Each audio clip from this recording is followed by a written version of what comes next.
Okay, guys, I'm back. Okay, I got the candles going and all that shit right now. My name's Gary, grateful recovering alcoholic and drug addict. Let me try to get the glare a little better. Sorry, I'm still really unprofessional about this stuff.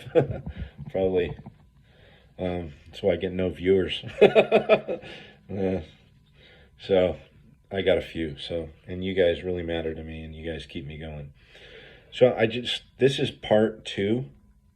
Okay, I'm gonna make it so fucking confusing.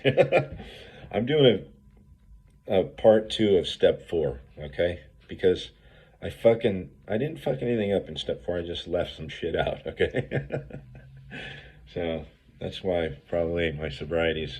Yeah, who knows? But you know what? I'm sober today, and I'm actually happy in my life today, which is a miracle. So I got my cat sitting over there. He's cool now. It's funny. I tried to start this up earlier, and I started it before I took off to go get something to eat, and cat bit me. I was so pissed. But I just sent my sponsor, right, who I've known for 20 years. He's like, he knows me better than anybody else on this planet, right? I have no secrets with this guy. I could talk about anything. I mean, there's probably a lot he doesn't know about me right now but it's not a secret, right? I'm sure we're going to catch up when we see each other. And we talked on the phone today. It was nice. And he's having some health issues, so I try not to bother him too much unless I need to with my insanity. So I'll leave it for you guys. I'll leave my fucking insanity to you guys. So my part 2 of step 4, I just kind of want to go through. I wanted to tell you guys about let me open the book. By the way, you guys, that's the book I'm in. And step 4 is made a searching and fearless moral inventory of ourselves, not of someone else.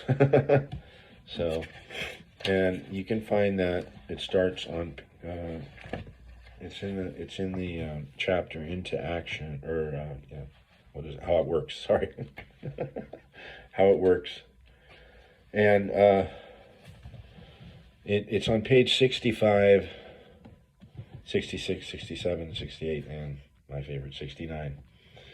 So I went through in the first video, right? I'm resentful at, and then we write who we're resentful at. In this, I'm going to take the first example on page 65, okay? I'm resentful at Mr. Brown, right? It's just a coincidence, right? It's not about me, even though I'd want it to be, because this guy's Mr. Brown. He's just like me. He's hitting on this dude's wife right now, right? All the behavior that I've had exhibited in the past, especially drinking. I'm resentful at Mr. Brown. It says the cause, his attention to my wife, right? So this guy's writing this shit about Mr. Brown, his attention to his wife. That's better. And then he told and what does that affect? It affects my sex relations, my self-esteem. And then it has fear bracketed. Mr. Brown told my wife of my mistress. Mr. Brown was working on getting laid, sounds like. It affects my sex relations, my self-esteem, fear bracketed. Mr. Brown may get my job at the office, right? That affects my security, financial security, self-esteem, and my parentheses fear. Okay, so let's take that one, right? So this guy's resentful, Mr. Brown, and it's obviously affecting his sex relationships, right? And this guy's obviously cheating on his fucking wife, right, with his mistress. So it goes down. He's got a couple other ones, right? And then it goes, he's resentful at his wife, misunderstands and nags, right? Likes Brown. And wants house put in her name. Oh, that bitch, right? Oh, this is great. So it affects my pride, my personal and sex relations, right? Guy's not getting laid. That's why he's got a mistress, right? Um, Security, and then fear, bracketed, right? So I got to tell you, and this is the part I skipped. So we list our fears, we list where we're selfish, self centered, self seeking, and frightened, okay? Selfish, self centered, self seeking, and frightened, okay? We list those. Forget about the other person. My sponsor has always reminded me this has nothing to do with her. This has nothing to do with him. This has everything to do with you. And he's right, right? I'm going to be like this the rest of my life. I need to learn how to live it like it says in this book. And I need to master these resentments. When it told me in the book, you know, we had to learn to master our resentments, I thought to myself, you can't master your resentments. But it's funny. I had resentments. You know, I've written my part in a resentment, right? And recently, on the way to my son's service, I had to pull over. It was driving me nuts. I had to go like 17 hours in a truck alone with a crazy person, me, driving. You know, with that shit, that resentment rolling around in my head. By the time I got to LA, I would have fucking blown my head off or stopped at a liquor store or hit a drug dealer's house or something. But because if this goes on too long, you know, untreated, it's going to take me out. And it goes through that. And let me read about the resentments, okay? Because resentments have the power to kill. It's plain, okay? It is plain that a life which includes deep resentment leads only to futility and unhappiness. To the precise extent that we permit these, do we squander the hours that might have been worthwhile. But with the alcoholic, whose hope is the maintenance and growth of a spiritual experience, this business of resentment is infinitely grave. We found that it is fatal. So the people before us that came before us found that this is fatal, man. This takes out more fucking alcoholics than anything else. This one, it does. It says, we found that it is fatal, for when harboring such feelings, we shut ourselves off from the sunlight of the Spirit. The insanity of alcohol returns and we drink again. And with us, to drink is to die. So there, it's told you in one paragraph, it's going to kill you. Resentment will kill you. Now that we've removed the alcohol from our body, now the resentment has the power to kill, because it has the resentment to spin around in our fucking head long enough, whether it's fancied or real, and it'll get us to drink again. So, if we were to live, we had to be free of anger. The grouch and the brainstorm were not for us. They may be the dubious luxury for normal men. But for alcoholics, these things are poison. And it says men because it was written in 1935. Most men were drunks. You know, it was mostly men going into the rooms, but it's men and women. And, you know, the 50 other fucking names that everybody's thinking of now. But I'm going to stick to men and women. We returned back to the list, for it held the key to our future. We were prepared to look at it from an entirely different angle. We began to see that the world and its people really dominated us. In that state, the wrongdoing of others, fancied or real, had the power to actually kill. There it is, kill, again. They're letting us know this shit fucking kills us and takes us out. How were we to escape, question mark? We saw that resentments must be mastered, but how? Question mark. We could not wish them away any more than alcohol. Powerful shit, man. This was our course. And this is the course to mastering resentment, right? We realized that people who wronged us were perhaps spiritually sick. Okay, so you have to realize that. And until you do, you're fucked. So realize is the key word here. Okay? You got to realize that people who are fucking idiots walking around pissing people off, they're sick. Like you, like me. We're spiritually sick. When we're feeling that, we're sick. We realize that people who wronged us were perhaps spiritually sick. Though we did not like their symptoms and the way they disturbed us, they, like ourselves, were sick too. We ask God, on our knees, get down on your knees, ask God to help us show them the same tolerance, pity, and patience that we would cheerfully grant a sick friend. When a person offended us, we said to ourselves, this is a sick person. How can I be helpful to him? Okay? Him, her, right? God saved me from being angry. Thy will be done. We avoid retaliation or argument.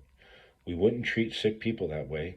If we do, we destroy our chance of being helpful. We cannot be helpful to all, but at least God will show us how to take a kindly and tolerant view towards each and every one of them.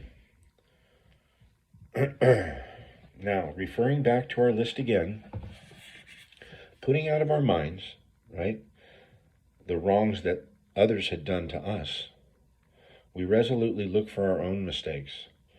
This is the inventory, guys, right here. Where have I been selfish, dishonest, self-seeking, or frightened? Selfish, dishonest, self-seeking, or frightened. And write that shit down on paper, man. Fear, it's a big one. Though a situation had not been entirely our fault, we disregard the other person entirely. We focus on ourselves. When we saw our faults, we listed them. We placed them before us in black and white. We admitted we admitted our wrongs honestly, and we're willing to set these matters straight. These people are going to hit your amends list. Okay? Now, the word fear. Okay? This is key. This is why I'm doing this video again. Okay? Notice that the word fear is bracketed alongside the difficulties of Mr. Brown, Mrs. Jones, the employer, and the guy's wife, right? This short word somehow touches about every aspect of our life. Think about it, right? And I've done a lot of thought on this fear. I've thought to myself about fear. What would it be like to live a day without fear? A day without any fear in my spirit at all. Have I had them? I've had a few. And I can realize when I've had those days. There's not many. I'm a frightened motherfucker, man. I am a frightened little boy when it comes down to it. I'm afraid I'm not going to get what I want when I want it. I'm afraid I'm going to lose what I have.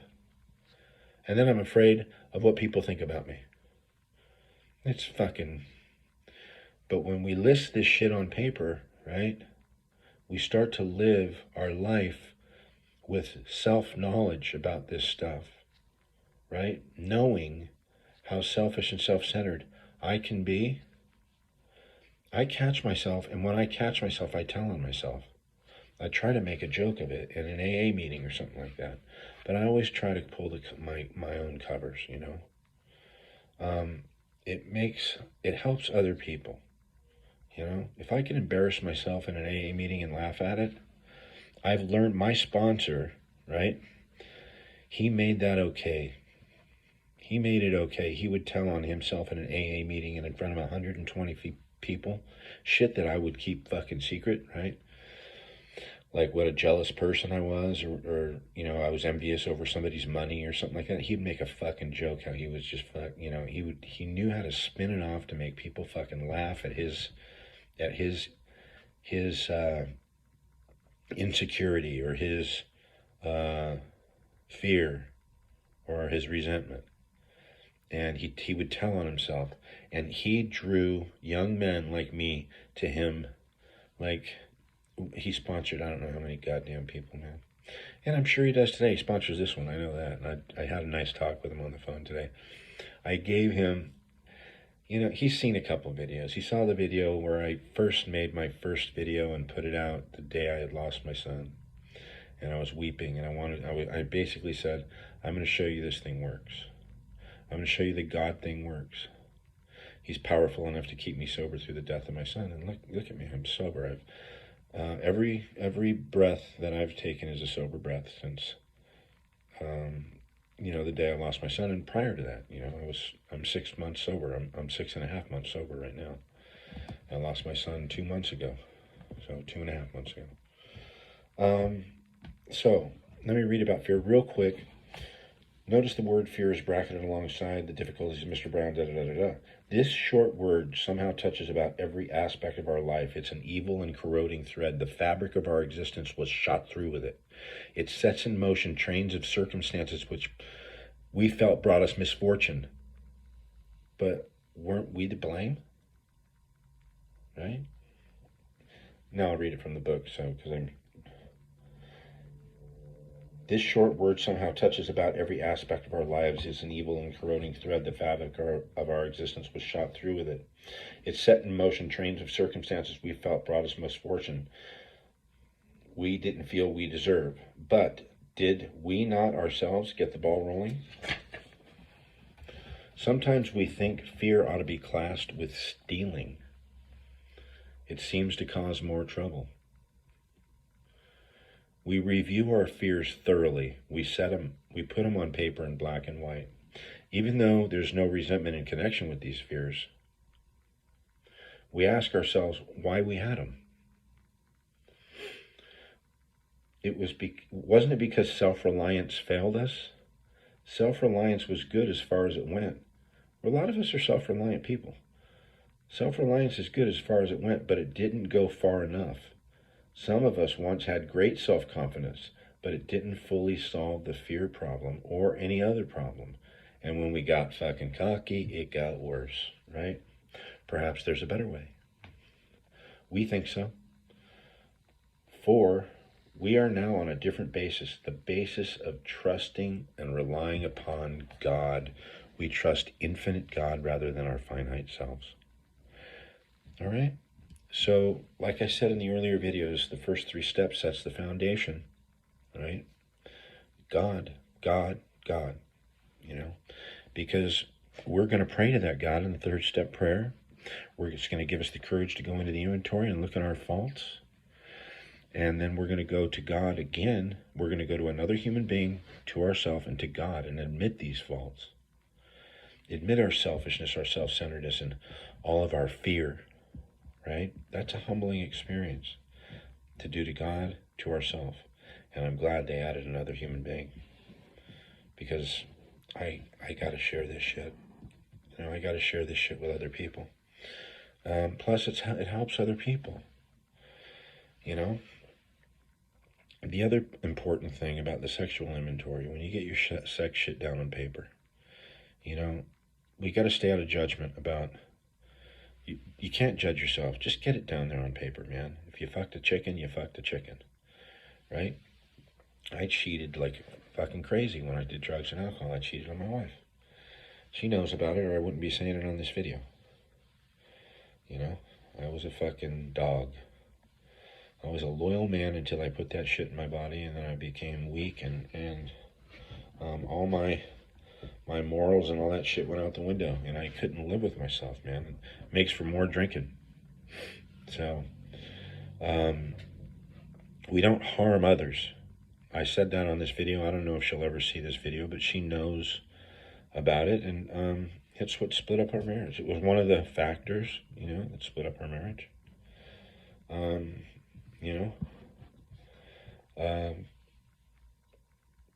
It's, doesn't split up all marriages, though, okay? So it says in the book, we don't, clear our slate by telling our spouse, hey, I'm having an affair, okay? My wife asked me one time when I was drinking and using, are you having an affair on me? And I said, yeah, I am. And I got to tell you, I will never forget the look of pain and hurt on her face when I told her that. And don't do that to your spouse. Share it with sponsors. Share it with a priest. Share it with somebody you trust that's not going to judge you. Don't share it with your spouse. Okay? Now, there may be situations that the spouse knows, and it talks about that in the big book. So we try to skim over it, Yeah, I'm fucking around. You don't tell her you're banging Susie, the neighbor. Yeah, if she knows somewhat that you may be fucking around on her, you let her know, or him, right? Whatever, right? Yeah, okay, I'm fucking around. Who? They're going to want to know who. You stay out of that completely. We don't harm other people to clear our slate, okay? You'll get through this without harming anyone else if you can just keep it between you and your sponsor and take some direction from the book, from people who have walked down this path before. So those are important things on the inventory. And it's really important, you guys, share it with somebody that you know is going to be safe to share it with. Somebody that's tight-lipped, and it says that in the book. It could be, it says a family member and stuff like that. I could probably share this shit with my brother, because I trust my brother. When I was cheating, doing all that shit and all that, stole shit and stuff like that. But I want to do it with somebody who's doing what I do, and that's these 12 steps. That's just my personal opinion. Share about it whoever the fuck you want to share about it with. But maybe it might be a priest. If you've committed a crime, you probably want to share that shit with a priest. A priest isn't going to roll over on you, unless you're. I don't even think a priest can say anything about murder, But my cat's licking my fucking hand right now. You bit me earlier, so be careful with that stuff, and it's not the end of the world if you shared it with the wrong person. It's happened before, and it'll happen again. That you share it with some idiot, right? That spreads the rumor about you or something like that. But don't hold back, man. Don't hold back on that stuff. So find somebody with multiple years. This is a suggestion, okay? Find somebody with multiple years of sobriety that does this thing that we do. That's walking their life and walking and talking and breathing AA, right? You'll find them in the rooms. And you're pretty safe at that point. But crimes and things like that, you might want to go to a priest about. I committed crimes and stuff like that. I told you guys on video, I stole cars. I actually thought of another car. I've stole 3 cars in my life. So the last one was when I had my son Brandon with me. I'm not going to mention the year, but I stole it in a legal way. I was supposed to give the guy the down payment, and I drove away. So then I left the car, after I used it. I got from point A to point B from one state to another. And, and then I called the company and I told them where the fucking car was. So,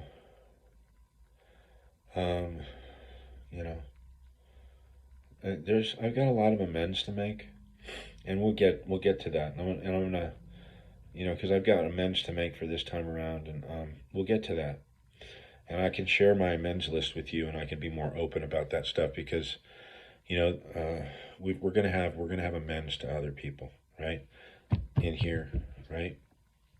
We're gonna have amends to people we stole from that aren't making our resentment list, but people we stole money from, people we harmed. Like, I've got an amends to my son Brandon. Okay, I'm gonna share one with you, and this is one that rips the fucking heart out of my chest. Okay. I relapsed when Brandon was about 17 or 18 years old. I raised him sober. Brandon lived with me a lot of the years that I was sober. And he got to see a sober dad, even though I was fucking nuts. A lot of times I was a younger guy and temperamental and stuff like that. But I raised Brandon with a lot of love. All my kids, I tell them today I love them. They're men too. And Brandon hated it because I'd say it to him and he'd be like, don't say that shit in front of my friends, Dad. Jesus Christ, man. Or I'd give him a hug and he'd be like, don't fucking touch me in front of my friends, you know? But he knew I loved him. Even the day he died, he knew I loved him. And I was telling him how much I loved him that night before he died, or 2 nights before, the last time I spoke to him. So, but what breaks my heart is Brandon and I sat down when I relapsed, and he said, I don't know how long it was, maybe, let's say 6 months to a year after I relapsed, right? And I was just talking to one of his buddies who's just getting sober, and he's like, yeah, we used to find your fucking meth pipes and shit, man. He goes, I was afraid of you, And, I probably was a scary guy, But my kids have never been afraid of me, that's good. But I told, I sat down with Brandon. He sat me down one time, and he was like, young man, and 17, 18 years old, and he's like, Dad, you're fucking up, man, and you just do better when you're hanging around. He didn't say sober. He said when you're hanging around your AA friends, you do better, Because I was hanging around fucking. I never brought scumbags in my home, but I brought a lot of girls in my home, and they're, fucking using drugs and shit like that. But, so I felt bad. And I was out for 10 years doing drugs and alcohol, and so I could have raised my son sober, and I feel there's a bit of me that feels guilty about that, a lot. And I could have handled if you're sober, you handle situations better. You have better, stronger talks with them. You're able to be less selfish, and you can express your love for them better. And we had our moments, but I have to live with that. And the way I make amends for that is in a lot of ways, through making videos, talking about it, I'm available to help any other parent that's lost their child. I just got off the phone with a good friend of mine. He lost his son. It'll be a year in December, so he's having a hard time. And we talked. He helped me. I helped him. And I've thrown myself 100% into service with my son in mind, and I will help people with his story and with mine. So I'll do that for my son and for my amends to him, and anything else that comes up, and I'll talk about it with my sponsor. And he already knows, we've already talked about this stuff, but so if you're doing these steps, and there's no wrong way to do them. They get more different every time, and we're digging a little deeper. There's a Peter Gabriel song. It's called "Digging in the Dirt." Okay, and there's a lady called named Danielle Saavedra, and she approaches the sobriety thing a little differently than me, which is fine. I don't give a shit, right? I think she's a beautiful woman with a beautiful spirit, and she's a young woman, and she's got raising a little kid, you could see, and she's probably got a fucking cool husband and shit, but she's sober. So I love that, I love that. And she talked about digging in the dirt or digging, into your past. And there's a Peter Gabriel song on the album, I think it's called Us, the album Us, and it's called Digging in the Dirt, to find the places we got hurt, digging in the dirt. And it's a wonderful album, man. It's a wonderful album. And you could tell he's digging in the dirt. He talks about sex. He's letting something go deep inside in that album. And it comes out in his music. So I relate to it. So great shit, man. So thank you guys for listening. I hope that wraps up. I'll watch this video right away to see if it wraps up step 4. Made a searching and fearless moral inventory of ourselves. So tomorrow will be step 5, okay? Remember, subscribe, okay? Please subscribe and share. I ask you guys to just take the video and share with one other person that you think that might like it. I think I've got 70 something subscribers. It would be great to have 140 subscribers in another couple weeks. But I don't know if I'm doing something wrong or if it just takes a long time to grab or whatever. But I'm probably doing a lot of things wrong, and I'm learning, but I'm learning slow. And God put a great woman in my life for this stuff, and I'm learning from her. Just got a text message from her while we were while I was making this video. So thank you guys, and I want to just remind you, I'm going to do it real quick, about the Impact Foundation LA.org. The Impact Foundation LA.org was started by an Energizer bunny named Vicky, and Vicky never sleeps. She never stops, never sleeps. She keeps going, going, going. I fucked it up again. But anyways, you get the point. Go on the impactfoundationla.org, hit the donate button. Read about the Impact Foundation. See what it's about. It's designed to help people. Vicky lost her son, Chase Malone. He was poisoned by the cartel. He took a drug that was laced with fentanyl that these fuckheads made in a bathtub, and they didn't dose it properly, and they fucking killed him. Okay, and Vicky has to live with that. I know Vicky's ex-husband, Mike Malone. Oh, I shouldn't say that, but let's see if I can cut that out. But anyways, I know Vicky's ex-husband. I went to school with him too. I don't think it's a secret, but I got to ask his permission. I went to school with these people, and I knew Mike, and I'm going to ask Mike about if I can use his name, but I knew Mike, and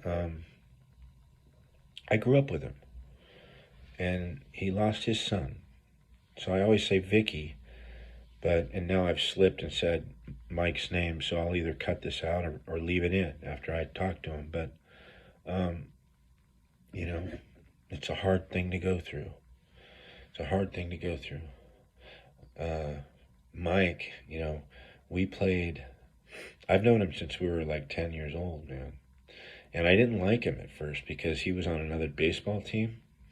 And he was a handsome motherfucker too. He had, he was like a little taller, and he had really fucking these piercing eyes, right? And I'm like, I don't like him, right? And he was a really good ball player too. He was a fucking great pitcher and shit like that. And I hit one out off him though. I'll never forget that day. And I was like, yeah, fuck him, man. But we got to know each other in high school, even though we weren't like fucking brothers, right? But we were friends in high school, and he's lost his son like I did to a fentanyl overdose, and Vicky started this foundation in honor of Chase, and it was to deal with her inward pain. That I know well, and sometimes cripples me. But this inward pain, and what she did with this inward pain was brought it outward into this foundation and started helping people and making people aware of this fentanyl pandemic. And then just, thought of this foundation, how can we help people not just from drugs, but people with mental illness and people with other liabilities that need our help, and they want to get well, but they can't. They don't have the resources that they're available to them, and they don't have the funds to do it. They're uninsured. And so Vicky started this foundation, and this thing is going to help thousands, if not millions, of people when it gets going. So yeah, she put it together in the right place. Like I said, Vicky's not driving a Ferrari around going, hey, donate to the Impact Foundation, right? Vicky drives a car that breaks down all the time. And she drives like 100 miles around one way to go, visit people, and then 100 miles back. And she's working, many hours a day, 10, 12, 13, 14, 18. And sometimes I talk to her, she's just fucking cooked. And sometimes I talk to her, early in the morning, and she's like, in her car going to a meeting. So Impact Foundation, LA.org. It's going to a good place, you guys. Thank you. Till next time.